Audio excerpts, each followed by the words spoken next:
સંવંત 1876 ફાગણ વધી 4 શ્રીજી મહારાજ ગઢડા દાદા ખાચર દરબાર ચોક વચ્ચે ઢોલિયો તેની ઉપર વિરાજ્યા ધોળો ખેસ પહેરીને ધોળી ચાદર ઓઢિયા મસ્તક ઉપર શ્રીજી ધોળી પાઘને બાંધતા પાઘ વિશે ધોળા ફૂલના હાર તોરા વિરાજતા પોતાના મુખારવિંદ આગળે સભા થઈ સંતને હરિજન આવ્યા દેશો દેશના કઈ સ્વયં પ્રકાશાનંદ સ્વામી કહે રે શ્લોક શ્રીમદ ભાગવત માં રહે રે સત્ય શૌચ દયા શાંતિ ને ત્યાગ રે શમ દમ સંતોષ ને અર્જવ રે તપ સામ્ય તિતિક્ષા ઉપર તીરે શ્રુત જ્ઞાન ઐશ્વર્ય ને વિરક્તિ રે તેજ શૌર્ય બલ સ્મૃતિ સ્વાતંત્ર રે કાંતિ કૌશલ માર્દવ ને ધૈર્ય રે શીલ સહ પ્રાગલ્ભ ને પ્રશ્રય રે બલ ઓજ ભગ ગંભીર સ્થૈર્ય રે કીર્તિ માન આસ્તિક નિરહંકૃતિ રે ઓગણ 40 ગુણ તણી વ્યક્તિ રે તે તો ભગવાને નિત્ય રહાવે રે તે ગુણ સંતમાં કેમ આવે રે ત્યારે બોલ્યા સ્વામી નારાયણ રે ગુણ સંતમાં આવવાનું કારણ રે ભગવાન સ્વરૂપનો નિશ્ચય રે યથાર્થ પણ તે જેને થાય રે ગુણ કલ્યાણકારી જે કહાવે રે ભગવાન માંથી સંતમાં આવે રે તેહ નિશ્ચય કેવો હોય તેને રે ભગવાન કાળ જેવા ન જાણે રે વળી પુરુષ જેવા પણ નહીં રે સર્વ થકી જુદા જ જાણે કહી રે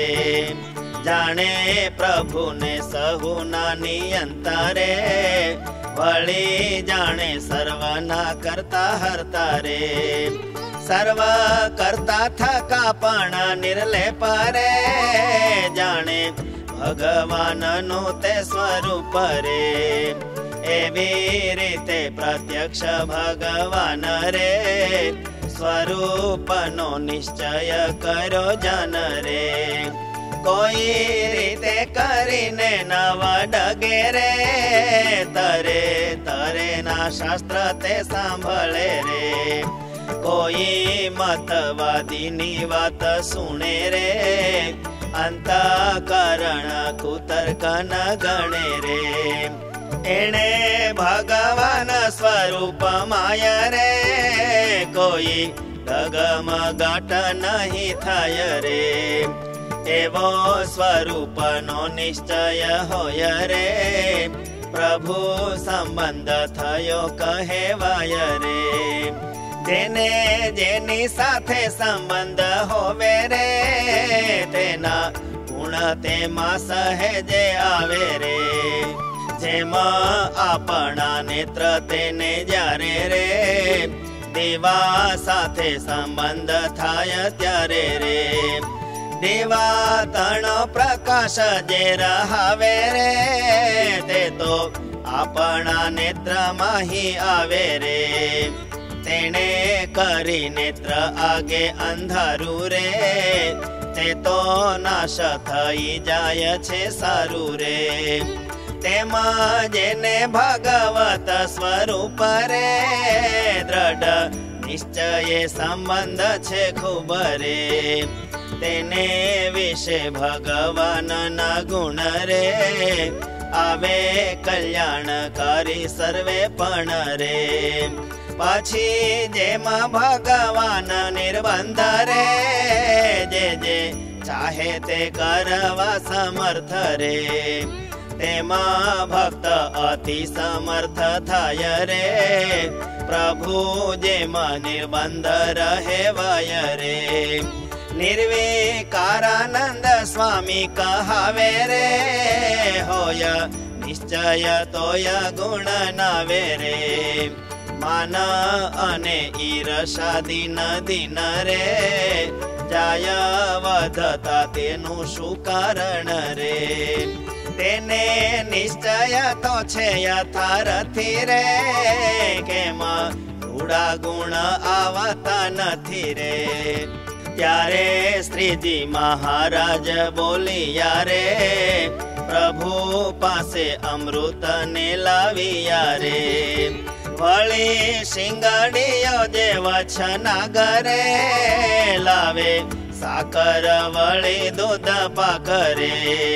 તથા અફીણ લાવીને તે સર્વે રે ભગવાનના થાળમાં ધરીએ રે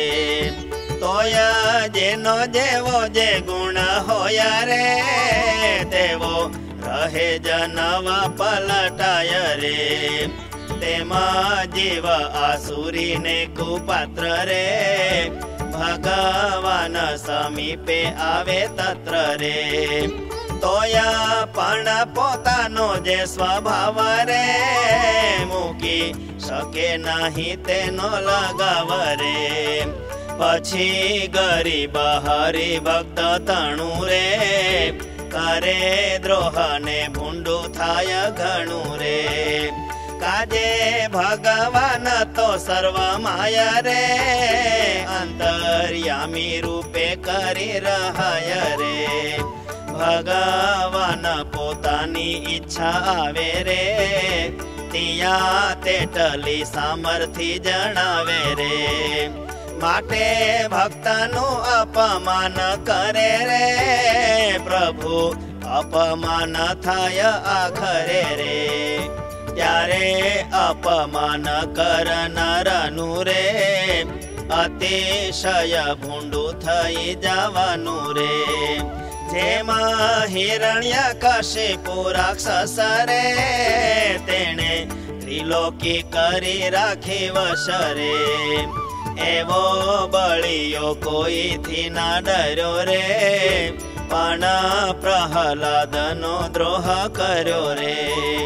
ભગવાને સ્તંભે થઈ પ્રગટ રે તેને મારો નૃસિંહ રૂપે જટ રે એમાં વિચારી હરિભક્ત હોય રે અતિ ગરીબ પણ પકડાય રે કેનું અપમાન કરવું નહીં રે દ્રોહ કરવાથી ડરતા રહી રે કાજે ગરીબની વાજ તે કહ્યા રે તે તો ગરીબના અંતરે રહ્યા રે ગરીબનું અપમાન આચરે રે ભગવાન તેનું ભૂંડું જ કરે રે એવું જાણીને કોઈ અલ્પ જીવ રે તેને પણ દુઃખ વોજનય રે જો તે અહંકાર ને વશ થઈ રે ફરે દુઃખવતો જેને તેને રે ગર્વ ગંજન એવા ભગવાન રે અંતર્યામી રૂપે બિરાજમાન રે સર્વ વ્યાપક ખમી શકે નહીં રે ગમે તેને દ્વારે પ્રગટ થઈ રે અભિમાની નરનું અભિમાન રે સારી પેઠે વિનાશે ભગવાન રે માટે પ્રભુથી ડરે સાધુ જેહી રે લેશ અભિમાન રાખે જ નહીં રે એક કીડી જેવો જે જીવ હોય રે તેને પણ દુખવો જનોય રે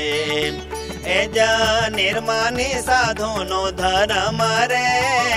વળી એ જ પામે પદ પરમ રે એ જ નિર્માની સાધુનો ધર્મ રે વળી એ જ પામે પદ પરમ રે। इति श्री सहजानंद स्वामी प्रबोधिते अध्यात्मशास्त्रे श्री वचनामृत सद्ग्रंथे गढ़डा प्रथम प्रकरणे सत्य शौचादिक गुण आगमन नाम 62तमं वचनामृतम्।